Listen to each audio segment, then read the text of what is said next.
When I was asked to share my story, honestly, wala ako kabalo kung asa kong magsugod. Kaya na-realize na ako, ang akong story is not all about me, di ay. But it's all about how good God is, how faithful He is. Bisan nginaoy panahon nga, dili ko faithful sa Yaha. So that theme, my story, God's glory, naga-perfect siya nga nag-describe sa akong story karon nga i-share sa inyo ha. To be honest, Adventist Medical Center College was not my first choice.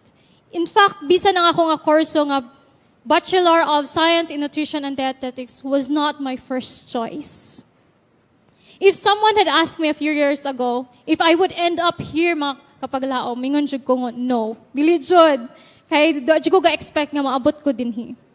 Kay naay panahon sa akong kinabuhi nga I stopped schooling not because of financial problems, but because I'm struggling mentally and emotionally.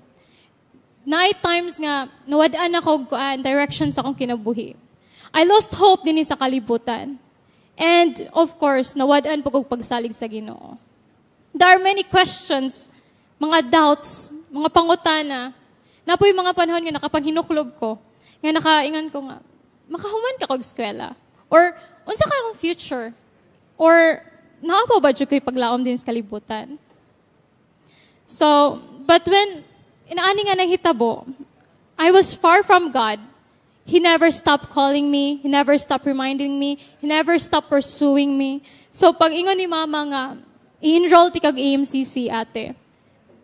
Niampo dyan ko sa Ginoo, Lord, if ever nga i-accept ko or maka-enroll ko sa AMCC, if ever nga ma-accept ko sa BS Nutrition, then this is the place you wanted me to be. And Lord, since imo kong gipadala dinhi, pasabot na ana, imo jud kong tabangan, hangtod nga makagraduate ko. And looking back mga kapaglao, makaingon jud ko nga, God is so faithful. Gikip jud niyang promise kay since first year, second year, third year, wala jud na pakyas ang iyang promise. And now, enter na jud ko mga kapaglao. So studying nutrition and dietetics was not easy. Dili gyud siya sayon. And bisan na itong hunahon, wala man siguro kurso nga sayon, di ba? Kaya ang kurso is more on, nakita ni mo ang imong nga purpose ni Ana. Nakita ni mo, ay future da ay niini nga kurso. So at first, BSND, as I said ganina, wasn't my first choice. Pero karon mga kapaglaom, I'm proudly say, nga BSND is my choice gyud, di ay. So along the way, I learned to appreciate ani nga kurso mga higsonan. Kaya ang BSND, dili ra day ni siya ingon nga luto-luto, di ba? Makaingon, makadungog dayon mga BSND, luto-luto raman na. No, mga kapaglaom, BSND, dili na siya luto-luto. It's more about food, sobra pagyud. It's about promoting health, preventing diseases, and also helping improve sa mga qualities of life sa mga tao. But one thing I love about BSND is that what we learn is practical and meaningful. Dili ra mga theories ang among natun-an sulod sa mga classroom. Kundi naga-assess pud mi sa mga nutritional status sa mga tao, naga-provide pud mi mga nutrition education, naga-plan pud mi og mga healthy mga meals, and of course, naga-conduct mi research and naga-do pud mi og service didto sa communities. So every lessons mga kapaglaon, naga-remind sa ako nga, helping people live healthier lives is one way of serving sa Ginoo. Another reason nga na-appreciate na ko nga kurso, kay daghan kay siya career opportunities. Kung makagraduate ka sa BSND mga kaigsunan, mo gina akong first nga tatalo, nindot man yung BSND no, kay daghan kay siya career opportunities. Na maka-work siya sa hospital, sa communities, sa public, diba kay sa government, and then naapag siya sa food service management, and then naapag siya sports nutrition, napay research, napay mga wellness industries, and of course, academ. So kaninga profession is where science meets compassion, and where we can make a meaningful difference sa uban nga tao sa uban nga tao. So I'm also thankful sa AMCC because ang AMCC dili lang siya naga-nurture sa amua academically, but it helps me nga when it comes sa ako nga spiritual life, sa ako nga leadership, sa character and commitment nga mo serve sa other people. I also experienced that education here is not about only earning about degree, but also about becoming the person God wants me to be. Of course, di man jud ta makaingon nga ayahay jud ang pag-eskwela dinhi, di ba? Naa jud times nga lisod jud kaayo. Naa times nga makaingon ko, Lord, give up na ba ko? Makapangutana jud ko, Lord, kaya pa ba nako ni? Lord, sure jud ka nga para sa ako ani nga kurso?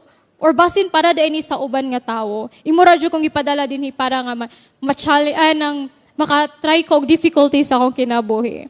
But every time nga kana nga thoughts nga mosulod sa ako, makainomdom ko sa kato nga pag-ampo gin ako nga since gidala ko nimo dinhi Lord, imo kong gipadala dinhi na third year na ko, so imo jud kong pasabot ani, imo jud kong tabangan, di jud ko nimo pasagdan. So there must be a reason why I'm here.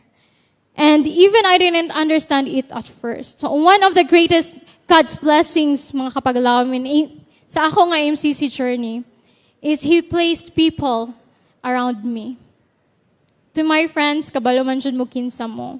Sila jud mga kapaglaw nakita, kung unsa panahon nga, mingon ako nga, ganahan ako maundang. Dili na ako kaya. Pero ano sila, laban lang ti. Kaya lagi nato ni, maka-intern ta, maka-graduate ta. And sa ako mga roommates po, mingon sila nga, makita na silang kasi kong hilak. Kita dyan na sila. Overwhelmed na ko sa akong mga requirements, pero ano sila nga, sige lang ti, padayon lang, kaya lagi nato ni. And of course, nakaya dyan. Na po yung mga faculties and staff, no, nga, they're more approachable. And they genuinely care sa mga students. Sila dyan, tabang dyan sila, ipaglaban dyan ka nila. And na-feel na ko ni din hinaagid sila. And they're the ones nga nag-listen sa kuha, nag-encourage sa kuha, and nag-pray pod sa kuha. So their guidance has helped me academically, personally, and spiritually. God has also given me opportunities to become an officer sa mga departments. Since first year pa jud ko, naging officer na jud ko. And then, kana nga pagiging officer, naka-learn ko about responsibility, about leadership nga I didn't know I have. And then, of course, ang service. I also experiencing sa mga classmate na ako, makaingon jud ko nga, even though gamay rami, magtabangan na jud mi. Aka nga nila, one for all for one. Walang iwanan. Magtabangan na gyud. So I realized that these mga activities, dili ra day ni siya mga activities, kundi it's part of God's way of preparing me for the future. So looking back, now I realized that every challenge became a part of God's training. Every disappointment nga na-face na ako, nagatudlo siya sa ako nga musalig pa ko sa Ginoo. Every mga kalisod nga nagian ako, nagiging opportunity siya for Him to show His faithfulness towards me.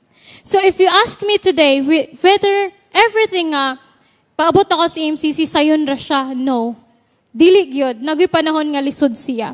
Nay panahon nga ma-pressure jud ka, pressurean jud ka taman. Nay panahon nga dapat need jud nimo i-meet ang imong mga deadlines. Nay panahon nga kinahanglan jud mo pasaron ang imong mga exams. Dili jud kay tanan panahon kada panahon jud mingon jud ka, Lord, dapat mapasar jud nako ning ako nga mga exams.